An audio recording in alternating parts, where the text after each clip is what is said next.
What's the responsibility of a company that has operations in a country that has no water quality standards for discharges? What's the ethical responsibility, or the moral responsibility, the economic responsibility? These are questions companies are starting to wrestle with, and the regulatory uncertainty is a challenge in the water area especially. Higher costs for a lot of things related to water that in the past companies thought was a very minor cost now may no longer be a minor cost. Water was typically thought of as a low-cost input to production, and it still is in many places, but not always, and that gets to the question of water economics, which I'll touch on also. So there are a whole set of risks. The Pacific Institute's done a couple of papers available on our website on water-related risks for different kinds of sectors, but associated with that, there are opportunities as well. The water industry is a big industry. Depending on how you measure it, it could be $400 or $500 billion a year if you put together all of the pieces in terms of revenue.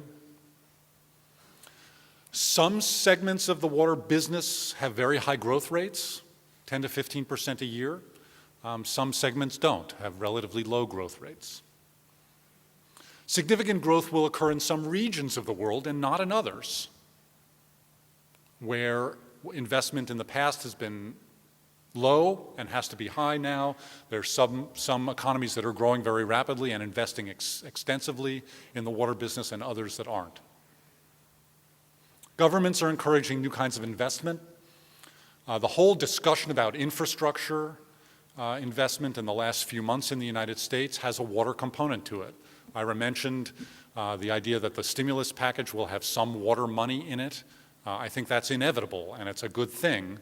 I'd also like to raise the idea that investment in infrastructure and water should probably be thought about in a broader sense than we've thought about infrastructure in the past. In the 20th century in the United States, water infrastructure meant big dams, reservoirs, centralized treatment plants, that kind of thing. I would like to propose the idea that infrastructure in the United States maybe ought to also mean 30 million front-loading washing machines that save water and energy and, frankly, do a better job washing your clothes. Why should that not be infrastructure? It's a completely different way of thinking about it.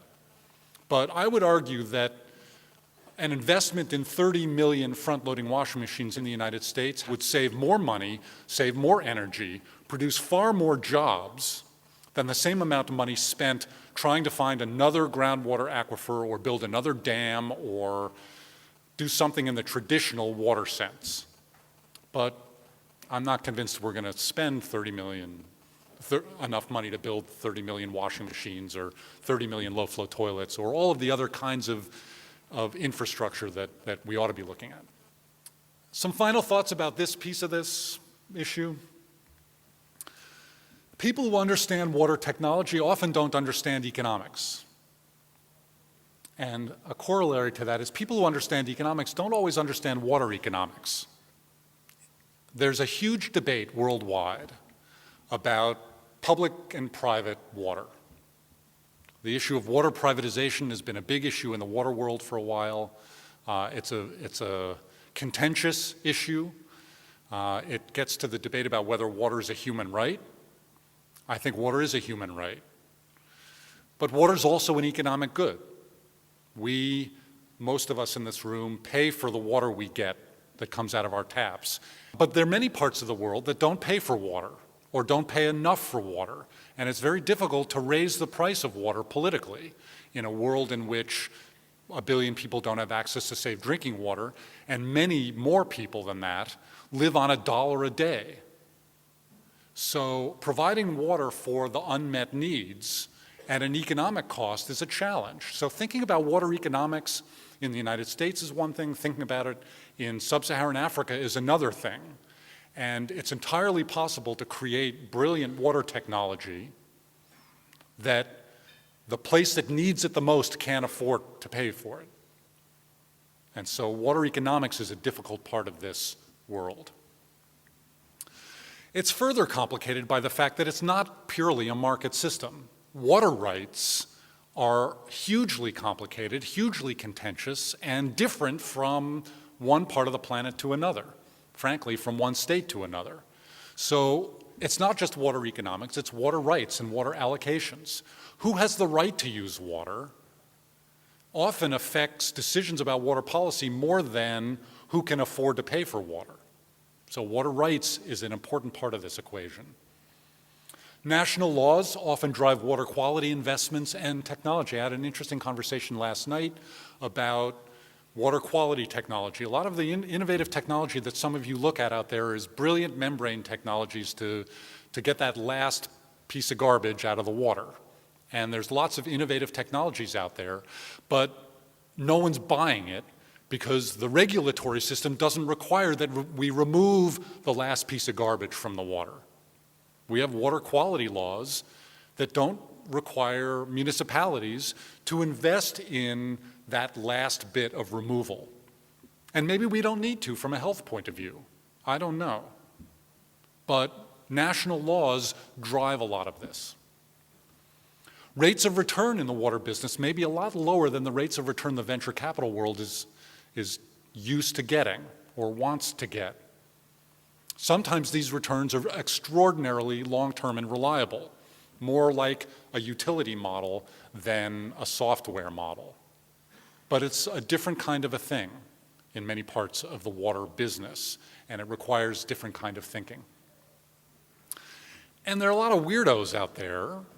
You know, for those of you who work in the energy world, I'll bet, how many of you have a file full of perpetual motion machine ideas? I do.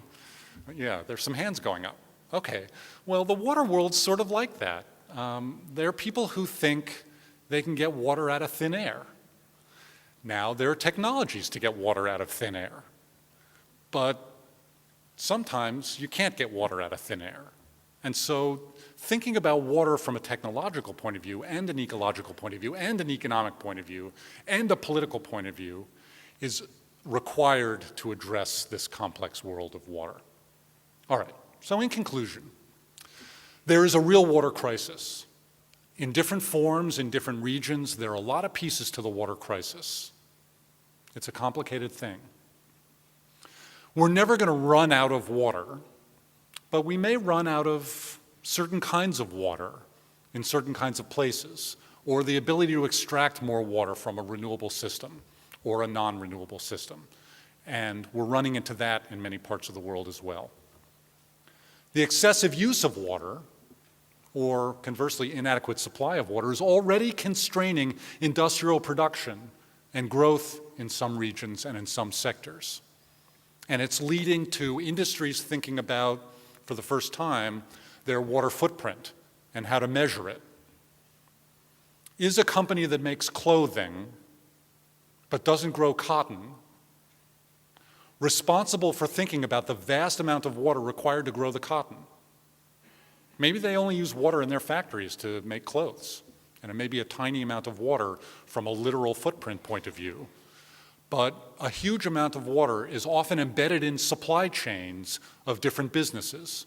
What's the responsibility there? This whole idea of footprinting is relatively new. There are no standards for monitoring, for reporting, for measuring in the water world, and that's something that's under development now as well.